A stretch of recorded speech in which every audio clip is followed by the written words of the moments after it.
Assalamualaikum warahmatullahi wabarakatuh.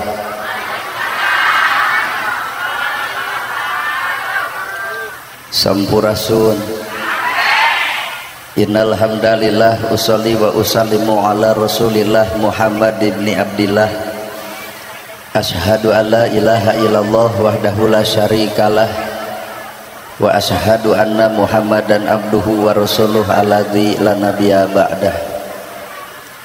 Bismillah panjeluk catur pamuka carita nu ngaguligah dina manah nu ngaguruh dina kolbu tumaretes kana hate tumali kana jajantung ati diwuwuh ku alhamdulillah nu jadi panundung rambu nu pajajat dina angan nyapukeun ria jeung sum'ah nu pasolengkrah dina manah nyingkahkeun rasa calutak min culak nalaktak istren panas tren dudupak sareng rurumpak iri dengki nu kumaki dina ati sanubari dipiri ku dua kalimat syahadat lir janji sumpah hamulan calin cilun cat mulang udar tina tali gadang cidra tina subaya muarek ngijing sila bengkok sinembah sejahusu nuturkeun galur ti rasul nincak lacak aturan Allah subhanahu wa ta'ala.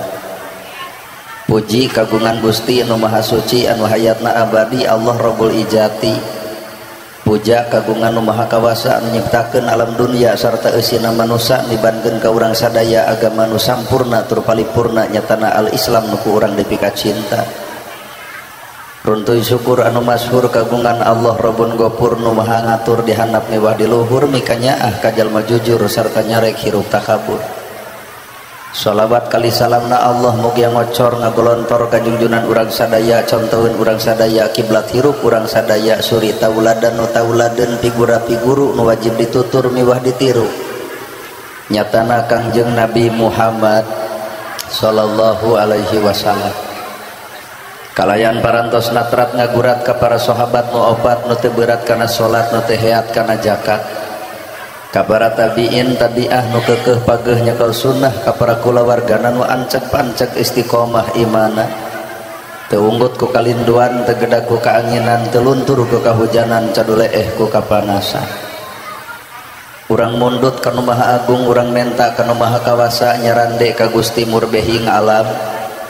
Moga-moga dina ieu pangaosan sing hade pangaosna mugia dina ieu pangajian sing alus pangajena. Sabab nu ngaran hirup tong ngarep-ngarep urang diajen batur mun urang teu bisa ngajenan batur. Tong ngarep-ngarep urang dihargaan batur lamun urang teu bisa ngahargaan batur.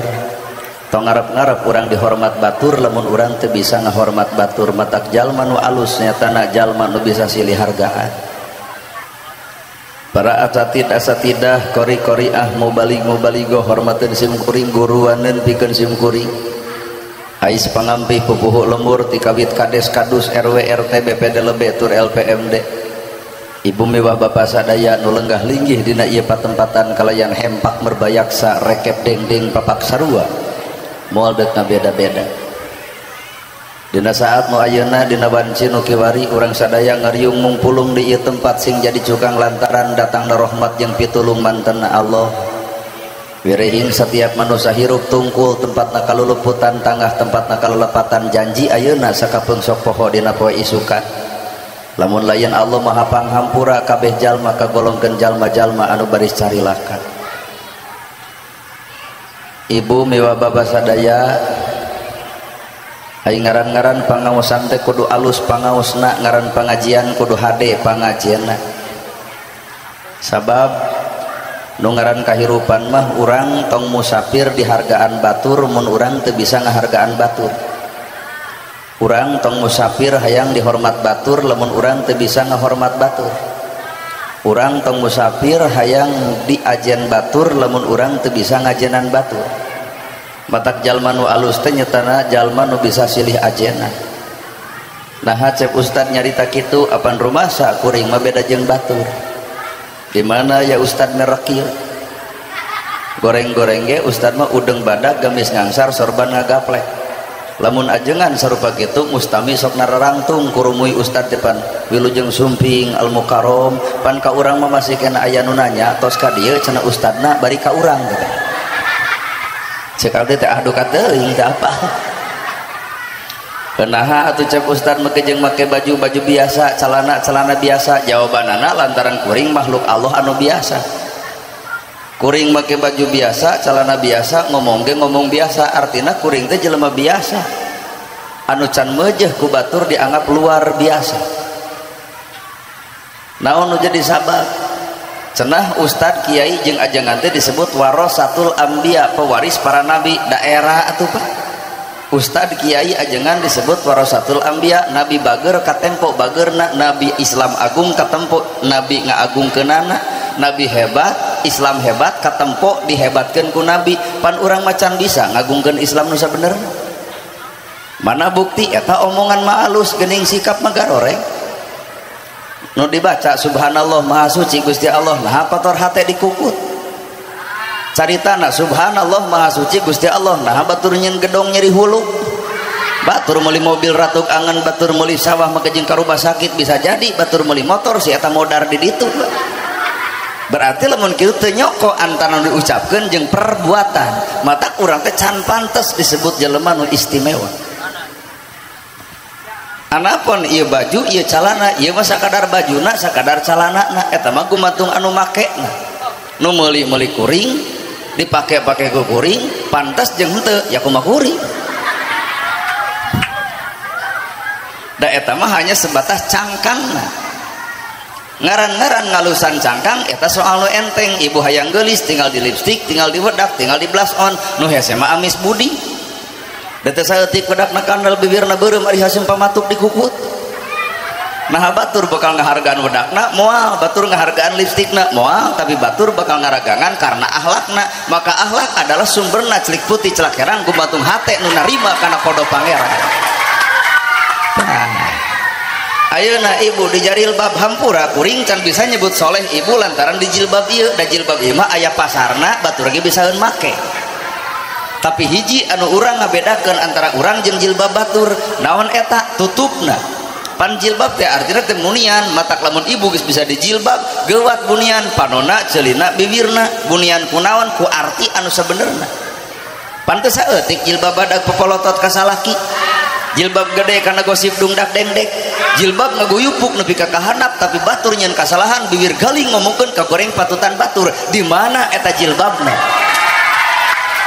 Tah, tempo bapak-bapak ngareret ka ibu lebok cenah tah. Tamada ieu awak mah ngareneng. Pertanyaanana nah ngareneng jeung hate-hatena Islam datang lain keur ngalusan awak tapi Islam keur ngalusan hate. Awak ngareneng tapi hate teu ngareneng. Bandungan bapak di masjid awak ngareneng hate teu ngareneng. Bubar di masjid ngomongkeun salat batur. Tadi mah urang salat jeung nu utek-utekan berarti sapanjang salat si eta neuleuh si itu. Lain hak urang nempo kasalahan batur mah Allah geus nyiptakeun malaikat tugasna nyatet amal bapak amal kuring, alus bapak alus kuring, bener bapak bener kuring. Urang ti iraha di SK-an ku Allah jadi malaikat nepi ka sok nyatet pagawean batur. Ngaran manusia mah sarua lur. Kajen ustad, kajen kiai, kajen ajengan sapanjang eta dirina manusia bener salah osok, daek kedul osok, alus goreng ge osok. Geura sok tanya awak bapak, osok bener? Heuh osok salah. Lamun osok bener jeung osok salah, geura eureun nyaritakeun salah batur, da urang ge osok salah jiga batur. Geura eureun nyaritakeun kedul batur, da urang ge osok kedul jiga batur. Ulah nepak dada pedah urang keur daek, inget baheula lalakon yen urang teh henteu daek di bareto, daek ge karek ayeuna. Aduh nyaho abdi ge nyaho. Heeh nya. Matang nu ngaran hirup teh lamun tukang dagang neangan untung, lamun tukang tani neangan hasil. Tak ari ibu pangaosan kan ieu neangan naon?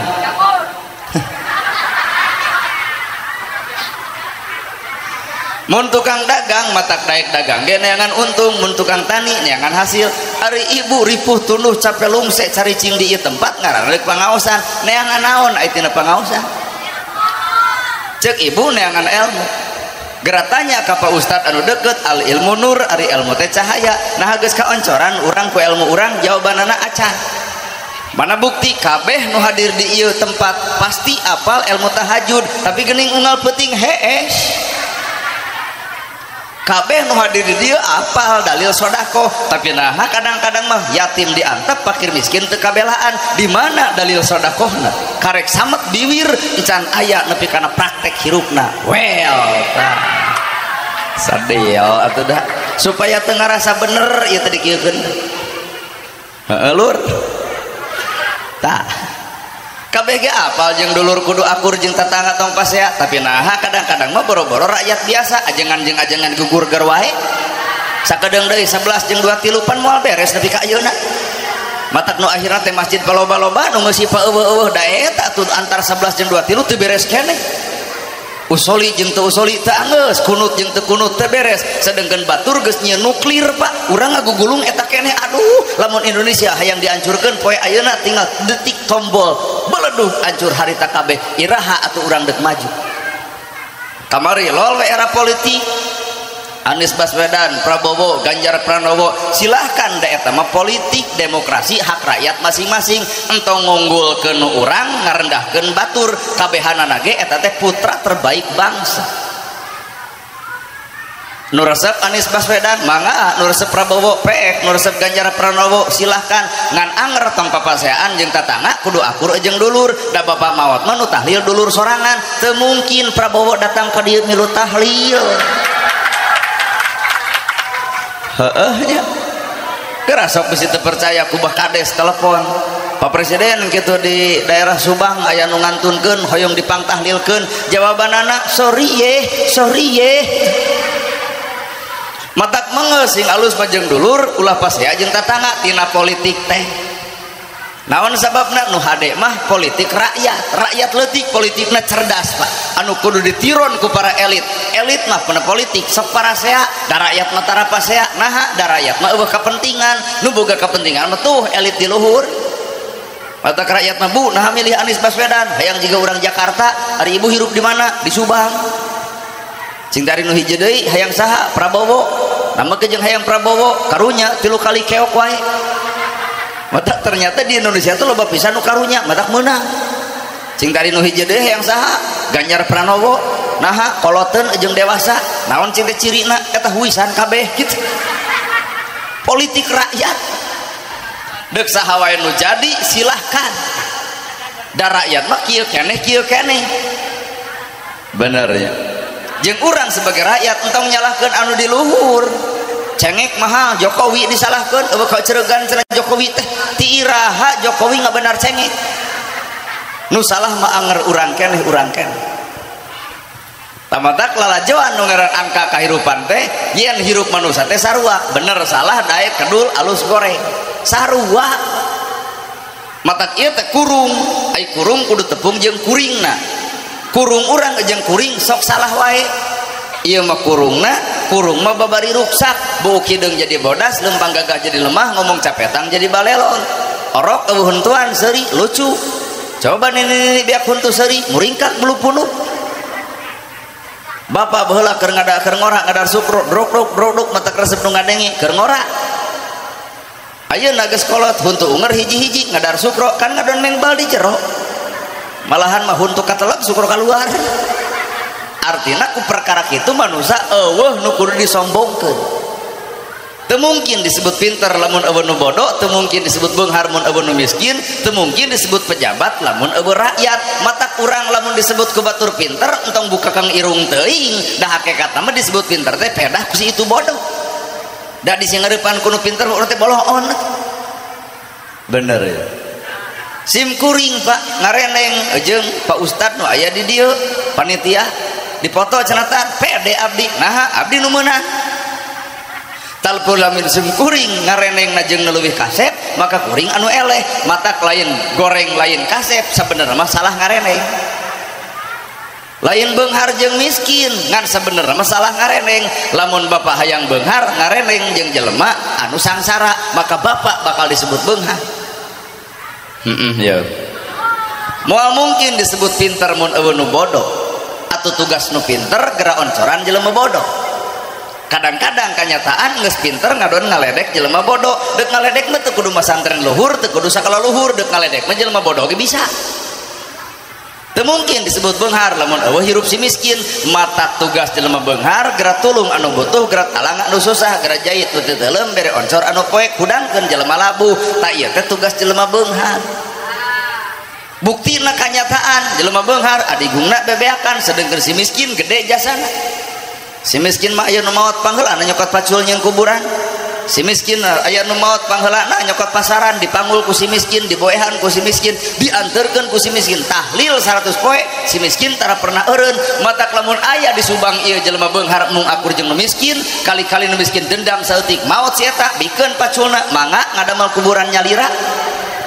Tuh aya kitu pasaran geura bubuk ku sorangan, tak aya boeh geura buntel ku sorangan, teu bisa leumpang acrok-acrokan we sorangan. Manusa keukeuh butuh ku batur. Komo nu ngaran pejabat mah butuh ku rakyat. Mana bukti eta geuning 5 tahun ngolo rakyat. Baligo pabadag-badag pidato di alus-alus, bapak-bapak, ibu-ibu, coblos abdi insyaallah pret. Kanyataan mah geuning beas ngadon 400.000 sakarung keur maranehanana Pak dahar di restoran gaji galaleude rakyat leutik ngabedug macul hampura ngap-ngapan poe ayeuna teh tah bener lur. Asli tah peletuk deui aya nu ngomong beas mah makan aja keong sawah ku si laing weh. Rakyat nepi ka dikitu-kitu. Pejabat jadi lantaran aya rakyat, leungit rakyat, nah pejabat eudeuh ngurus cucungu gitu.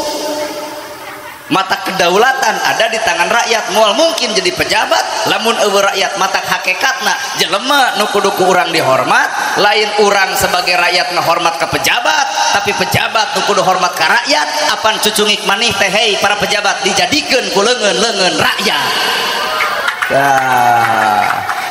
Lur termasuk ustad Pak mata tong so ieu teuing jadi ustad. Nah ari ustad eueuh jamaah dek ngomong jeung temok gitu. Berarti kuring bisa ceramah kieu, kuring bisa kieu teh lantaran loba jamaahna. Eueuh jamaah dek ngomong jeung naon. Matak artina jadi ustad mah kudu tawadu hirup ka saha? Ka jamaah da eueuh jamaah mah lain ustad. Mah cobrot sorangan ngaranna. Heuh ya. Ieu teh alam hakikat. Disebut we hikam, ai hikam teh hikmah. Hikmahna lamun ibu boga salaki goreng tah hikmahna gede.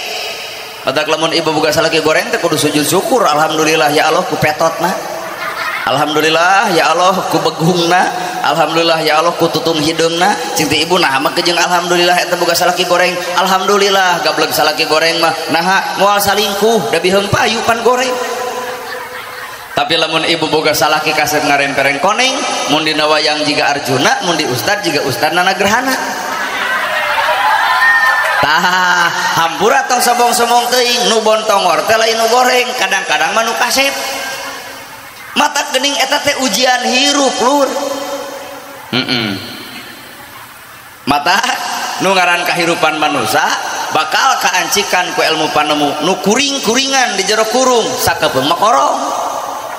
Panungan ku ibu korong leutik rujit mincinit ngan pika geuleuheun dangdang satekar kebek make up dipake belas on ongkoh nongtot tina irung tatangga sudi ngadeuketan naha geuleuheun dek tahajud unggal peuting dek duha unggal poe maca Quran lekoh maca sholawat mineng pangajian tuluy-tuluyan muncul bibit rujit tina hate ujub ngaranna ria ngaranna namaruk ditarima ibadah kitu henteu naha aya muncul ria eta teh lain batur urang kabeh dek tahajud nyeun status OTW tahajud sakedeung deui Ramadan tareh tarawih karek 3 poe mukena anyar geus dipoto alhamdulillah tarawih ketiga lancar kaopat kalima da ngilos si eta ti masjid belenyang urang Subang hayang ka Gede Bage cinta ka mana mang bu bade ka mana ka Aljabar rek naon ngiring netepan di ditu si eta ka masjid deukeut ke tara ungah derengdeng ka ditu naon eta lamun deui lain bibit rarujit jeung panyakit tak eta anu keprok teh anu teka bagian ka itu tuh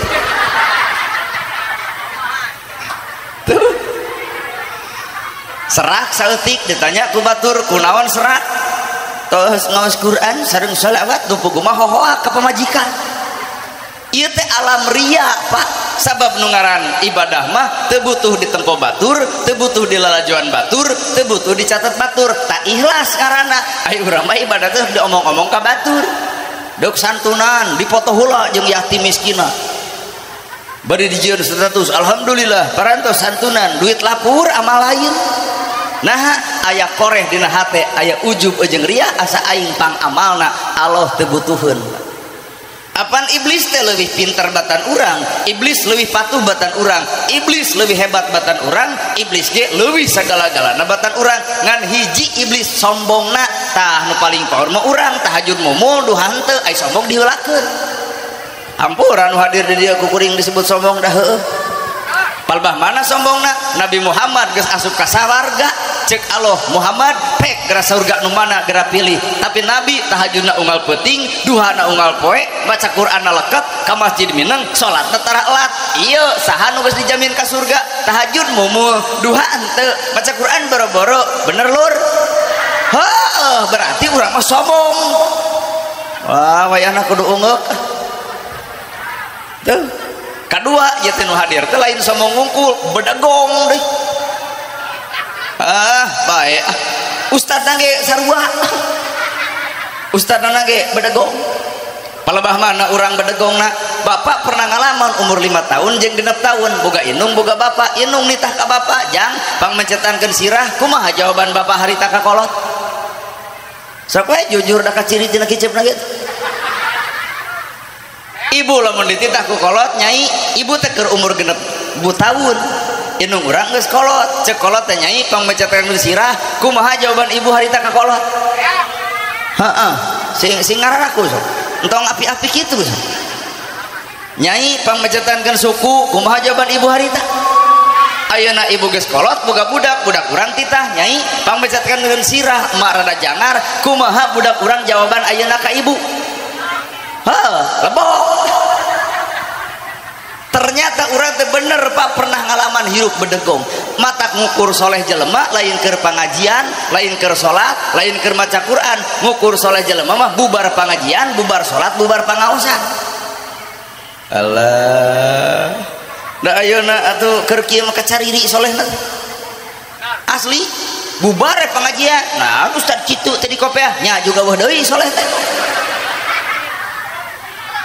Ayeuna ibu-ibu tah nu ngareneng jigah nya keur solehna bubar ti dieu benernya si eta mah cenah eueuh ka era naon kitu tiung nyengsol dipapake keneh ka mana atuh ieu teh matak hakikat nu ngaran hirup geura wongku ku kailmuan geura cicing dina jati diri ilmu panemuna jampe pamakena aji pamaterina si katungkap katengkep katangkep miwa katungkup geua tungkup eta ilmu lebar. Allah jelema nu bakal kaancikan ku ilmu iwati jelema nu boga sifat kosong teu boga naon-naon kosong lamun urang boga jabatan ngarasa teu boga naha pamere rakyat mata geus boga jabatan teh deukeutan rakyat wabuhan rakyat apal susah rakyat nyaho bingung rakyat susut cai panon rakyat nu kitu lur pejabat mah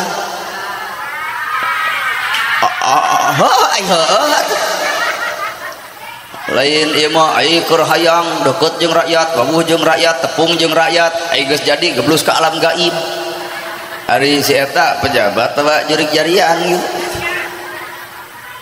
asli ya mata kudu kosong boga harta boga banda gedong sigrong mobil mewah sawalaga lain nu urang eta masa kadar titipan mana bukti lamun bapak bener boga gedong gening tungtung pangbalikan nyerang kedong lamun bapak bener boga baju warna-warni gening pangbalikan ukur buah warna bodas lamun bener bapak boga sawah lega gening dikubur di sawah batur bari hanapeun tangkal awi artina hirup manusia teu boga naon-naon atuh lamun kitu bisa dibisakeun pinterkeun alus dialuskeun daekeun didaekeun eueuh kesempatan pikeun sombong pahirup mah bisa dibisakeun alus dialuskeun daek didaekeun tah ieu kuring ceramah kieu lain kuringna saha atuh Allah keur ngabisakeun mata kuring entong sombong ku pangabisa kuring da lain nu kuring nu saha nu Gusti Allah matak jelema pinter ceramah hade dina pidato wayahna kudu bersyukur palebah mana bersyukurna oncoran awak sorangan keheulaan ngoncoran batu ayo urang mah ngoncoran batur ai sorangan poek tahajud geuning eta manehna molor sodako tak ieu rada bingung nerangkeun sodako teh inna ma sodakota kabeh ge nyaraho dalil eta innamal shadaqata lil fuqara sarodako yen sodako teh hiji mah rezeki nu geus aya dua ngulum rezeki nu can aya tong keung sangsara lantaran sodako rakyat mah isuk masjid kasumbang yatim kabere fakir miskin katulungan geratanya kuring nu ngomong sodako boro-boro isuk peuting ieu ge demi Allah lain sodako nu puguh mengadudut ladang sodako